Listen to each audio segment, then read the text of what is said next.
সুখে রাখো দুঃখে রাখো তুমি আমার রব। আল্লাহ কোরআনে বলে ফামান তুহজিকা আনিন নারি ওয়া উদখিলাল জান্নাহ ওয়া উদখিলাল জান্নাতা ফাকাদ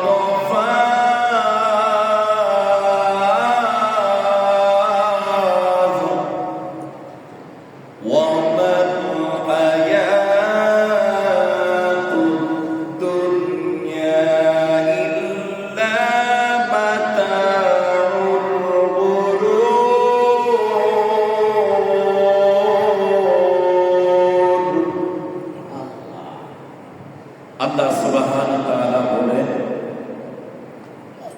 তোমরা দুনিয়াতে লক্ষ টাকার চাকরি পেয়েছো, কোটি টাকা বাড়ি করেছো, সুন্দরী নারী পেয়েছো, এগুলোকেই তোমরা নিজেরা নিজেকে সফল মনে করছো। অথচ সফল ওই ব্যক্তি ফামান যুহজিহা আনিন নার, যেই ব্যক্তি নিজেকে জাহান্নামের আগুন থেকে বাঁচাইতে পারল, ওয়া উদখিলাল জান্নাহ, এবং নিজেকে জাহান্নাম থেকে বাঁচাইয়া ওয়া উদখিলাল জান্নাহ, জান্নাতের মধ্যে প্রবেশ করাইতে পারল, আমার রব আল্লাহ বলে ওই ব্যক্তি সফল। জোরে বলেন সুবহানাল্লাহ। ফামান যুহজিহা আনিন নার, যেই ব্যক্তি দুনিয়াতে জাহান্নামের আগুন থেকে নিজের বাঁচাই, বুঝতে হবে। অথচ আমরা সফল মনে করি যে আমার গাড়ি হয়েছে, বাড়ি হয়েছে, নারী হয়েছে, টাকা হয়েছে, ব্যাংক ব্যালেন্স হয়েছে, আমি নেতা, আমি এমপি, আমি মন্ত্রী, আমি চেয়ারম্যান, আমি মেম্বার, আমার ক্ষমতা আছে দুনিয়াতে, আমার ছেলে আছে, মেয়ে আছে, লাঠির জোর আছে, আমি সাকসেসফুল। ঠিক কিনা ধরো, এটাকে বান্দা সাকসেসফুল মনে করছে। অথচ আল্লাহ বলে না, এটা তোমার সাকসেসফুল নয়, এটা তোমার সফলতা নয়। সফলতা কোনটা? ফামান যুহজিহা আনিন নার, তুমি যদি নিজেকে জাহান্নামের আগুন থেকে বাঁচাইতে পারো, ওয়া উদখিলাল জান্নাতা ফাকাদ ফাজ, এবং জান্নাতে তুমি নিজেকে প্রবেশ করাইতে পারো, আমি আল্লাহ বললাম তুমি একমাত্র সফল ব্যক্তি। জোরে বলেন সুবহানাল্লাহ। অথচ পরকালের বিষয়ে আমাদের কোনো খবর নাই। আমরা দুনিয়াতে সবকিছু পাইলাম, নিজের সফল মনে করলাম, অথচ আমাদের পরকাল একেবারে ধ্বংস হয়ে গিয়েছে। ঠিক কিনা জোরে বলেন।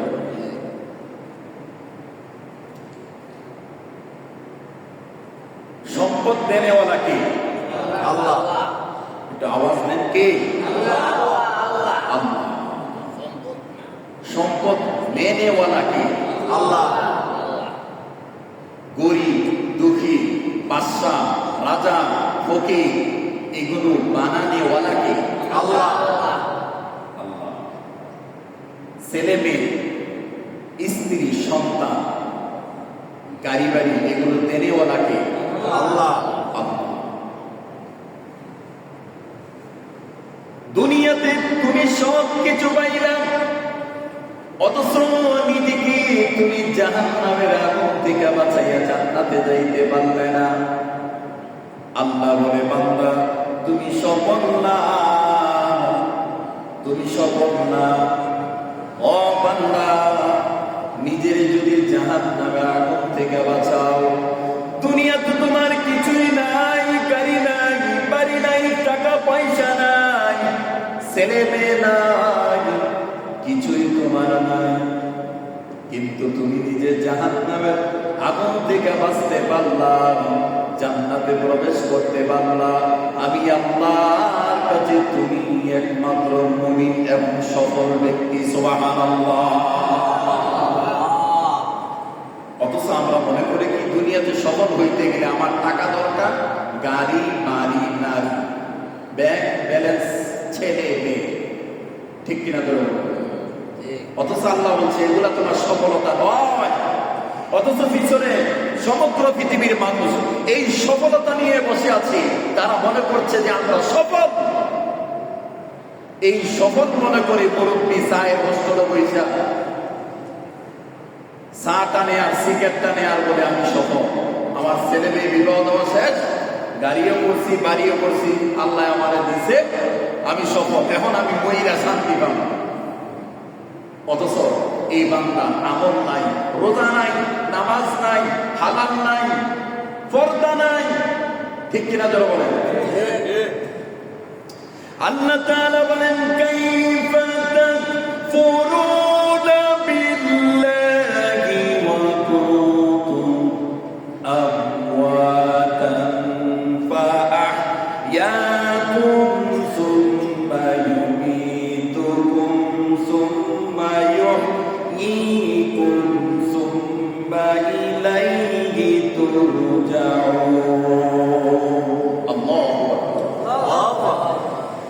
আল্লাহ তাআলা বললেন বান্দা তুমি আমি আল্লাহর নাফরমানি কেমনে করো? তোমরা আমি আল্লাহর নাফরমানি কেমনে করো? তোমরা তো মৃত ছিলা। কি ছিলা? মৃত। আমাদের অস্তিত্ব বলতে আমাদের কোনো কিছুই ছিল না, কিন্তু এই অস্তিত্ব দান করেছেন কে? আল্লাহ। সবাই বলেন কে? আল্লাহ। আল্লাহ দান করেছেন। আল্লাহ তাআলা বলেন কাইফা তাকফুরুনা বিল্লাহি ওয়া কুনতুম আমওয়াতান ফাআহইয়াকুম সুম্মা ইউমীতুকুম সুম্মা ইহয়ীকুম সুম্মা ইলাইহি তুরজাউন। বান্দা তুমি আমি আল্লাহর নাফরমানি কেমনে করো? তোমরা তো মৃত ছিলে, আমি আল্লাহ তোমাদেরকে জীবিত করেছি। সুবহানাল্লাহ বলবেন না? সুবহানাল্লাহ।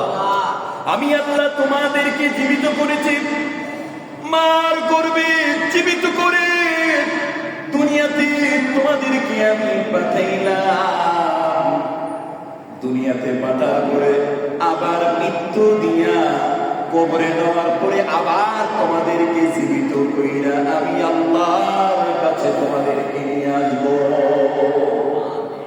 আবার সুম্মা ইলাইহি তুরজাউন, আমি আল্লাহর কাছে প্রত্যাবর্তন করতে হবে, ফিরে আসতে হবে। আমরা কার কাছে ফিরে যাব? এ মুসলমান, কার কাছে ফিরে যাব? আল্লাহর কাছে। আল্লাহর কাছে ফিরে যেতে হবে।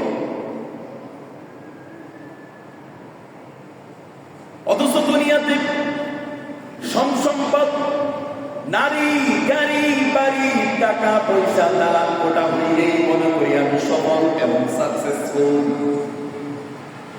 আলী রাদিয়াল্লাহু তাআলা বলেন আজাবান লিইবনি আদম, আমি বড় আশ্চর্য হই হে আদম সন্তান, তোমরা এত